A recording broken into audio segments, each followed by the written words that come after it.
Hello friends. मेरा नाम है हिमांशु और हम आ गए हैं एक और नई वीडियो लेके। आज की इस वीडियो में हम देखेंगे कार्यालय कलेक्टर जिला कबीरधाम में जो एकलव्य आदर्श आवासीय विद्यालय है वहाँ पर शिक्षकों की और अन्य पदों पर निकली हुई कुछ वैकेंसीज़ के बारे में। तो आइए बिना किसी देर किए आज का हमारा ये वीडियो स्टार्ट करते हैं। तो जैसा कि आप देख पा रहे होंगे, एक प्रेस विज्ञप्ति जारी हुआ है। कार्यालय कलेक्टर आदिवासी विकास कबीरधाम छत्तीसगढ़। इसमें कहा गया है कि जिला कबीरधाम में आदिम जाति तथा अनुसूचित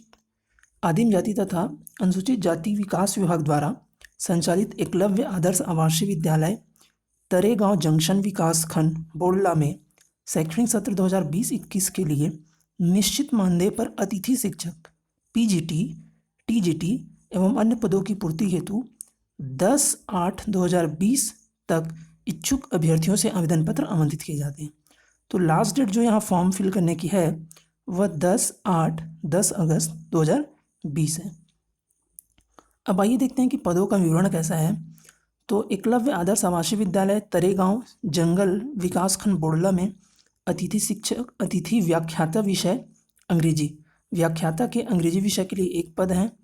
अतिथि शिक्षक कला क्राफ्ट एक पद, अतिथि शिक्षक ग्रंथपाल एक पद, अतिथि शिक्षक संगीत एक पद, अतिथि शिक्षक योग अनुदेशक एक पद, कंप्यूटर अनुदेशक एक पद, काउंसलर के एक पद और स्टाफ नर्स के भी एक पद है। अब देखते हैं कि इसमें कुछ महत्वपूर्ण निर्देश दिए गए हैं। कहा गया कि उपयुक्त पदों पर भर्ती हेतु पात्रता, शर्तें व आवेदन पत्र का प्रारूप कार्यालय कलेक्टर कबीरधाम के सूचना पटल पर चस्पा किया गया है तथा इसकी विस्तृत जानकारी इस वेबसाइट के माध्यम से प्राप्त की जा सकती है, जो हमने डिस्क्रिप्शन में दे रखी है। आप वहाँ से जाकर ये PDF और जो एप्लीकेशन प्रोफार्मा है वो डाउनलोड कर पाएंगे। अब और कुछ महत्वपूर्ण जानकारियाँ दी गई हैं वो देखते हैं। अब यहाँ पर विभिन्न पदों के अनुसार जो आवश्यक शैक्षणिक व व्यावसायिक अर्हताएँ हैं या योग्यताएँ हैं उनके बारे में कहा गया है। तो अतिथि व्याख्याता विषय अंग्रेजी के लिए किसी भी मान्यता प्राप्त विश्वविद्यालय से न्यूनतम 55% अंकों के साथ संबंधित विषय में स्नातकोत्तर की उपाधि एवं B.Ed या M.Ed उपाधि अनिवार्य है। वहीं अतिथि शिक्षक क्राफ्ट के लिए इनके लिए कहा गया है कि संबंधित विषय में स्नातक के साथ साथ B.Ed अनिवार्य है।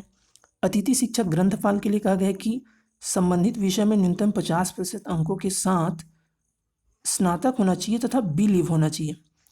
फिर अतिथि शिक्षक संगीत के लिए कहा गया है कि मान्यता प्राप्त विश्वविद्यालय से न्यूनतम 50% अंकों के साथ संबंधित विषय में स्नातक की उपाधि व B.Ed अनिवार्य है। अतिथि शिक्षक योग अनुदेशक के लिए कहा गया है मान्यता प्राप्त विश्वविद्यालय से न्यूनतम 50% अंकों के साथ योग शिक्षा में स्नातक की उपाधि होनी चाहिए। कंप्यूटर अनुदेशक के लिए कहा गया है कि मान्यता प्राप्त विश्वविद्यालय से न्यूनतम 50% अंकों के साथ संबंधित विषय में स्नातक एवं पोस्ट ग्रेजुएट डिप्लोमा उपाधि तथा B.Ed उपाधि अनिवार्य रखा गया है। वहीं काउंसलर के भी एक पद है जिसके लिए कहा गया है कि मान्यता प्राप्त विश्वविद्यालय से न्यूनतम 50% अंकों के साथ मनोविज्ञान विषय में स्नातकोत्तर की उपाधि। स्टाफ नर्स के लिए कहा गया है कि मान्यता प्राप्त विश्वविद्यालय से न्यूनतम 50% अंकों के साथ संबंधित विषय में 4 वर्षीय नर्सिंग डिग्री एवं नर्सिंग काउंसिल में जो जीवित पंजीयन होना अनिवार्य रखा गया है। अब एक नज़र देखते हैं कि जो इसके लिए निर्धारित वेतनमान कितना है। तो अतिथि स्नातकोत्तर व्याख्याता शिक्षक के लिए 250 रुपये प्रति कालखंड पर पीरियड 250 रुपये और एक दिन में अधिकतम 4 क्लास लगेंगी। अतिथि स्नातक शिक्षक क्राफ्ट के लिए 200 रुपये प्रति कालखंड और एक दिन में अधिकतम 4 कालखंड या 4 जो पीरियड रहेंगे वो होंगी। फिर उसके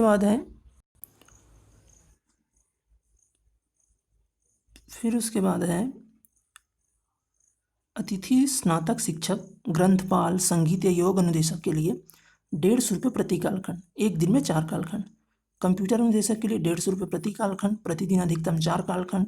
स्टाफ नर्स के लिए 500 रुपये प्रतिदिन और काउंसलर के लिए 150 रुपये प्रति कालखंड और अधिकतम 4 कालखंड। तो यदि हम एवरेज निकालें तो जो व्याख्याता के लिए जो पेमेंट रहेगा वो लगभग 20 से 25 हज़ार पर महीने।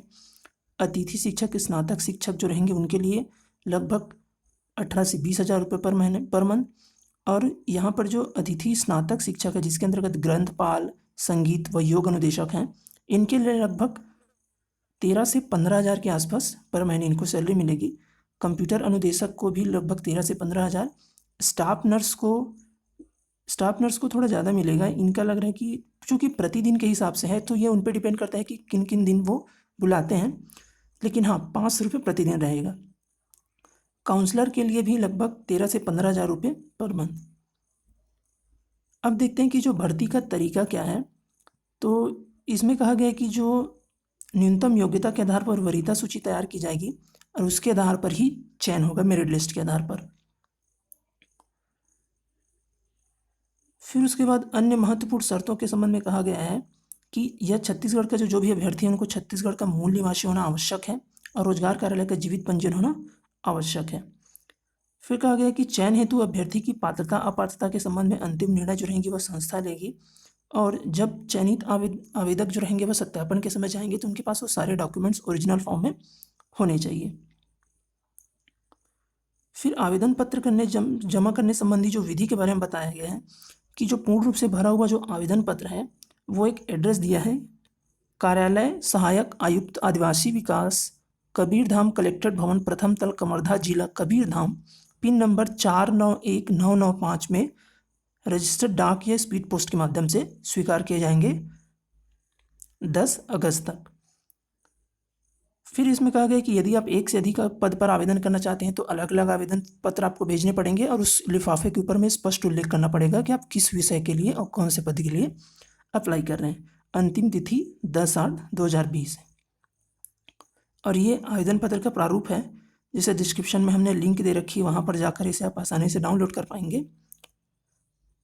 तो फ्रेंड्स ये रहा आज का वीडियो जिसमें हमने देखा कि कबीरधाम जिला जो है, जिसे कवर्धा के नाम से भी जाना जाता है, वहाँ पर एकलव्य आदर्श आवासीय विद्यालय में जो शिक्षकों की और अन्य पदों पर निकली हुई जो वैकेंसी है उसके बारे में हमने देखा कि चयन की प्रक्रिया कैसे रहेगी, आवश्यक शैक्षणिक व व्यावसायिक योग्यता क्या है, वेतनमान कितना है और लास्ट डेट कौन सी है फॉर्म फिल करने की। यदि वीडियो आपको अच्छा लगा तो इसे लाइक करिए, अधिक से अधिक दोस्तों तक अपने शेयर करिए। यदि चैनल पे आप नए हैं तो चैनल को सब्सक्राइब जरूर करिए ताकि ऐसी महत्वपूर्ण जानकारियाँ आपको आगे भी मिलती रहे। मिलते हैं बहुत जल्द एक और नई वीडियो के साथ। तब तक के लिए स्वस्थ रहिए, मुस्कुराते रहिए। वीडियो देखने के लिए आपका धन्यवाद।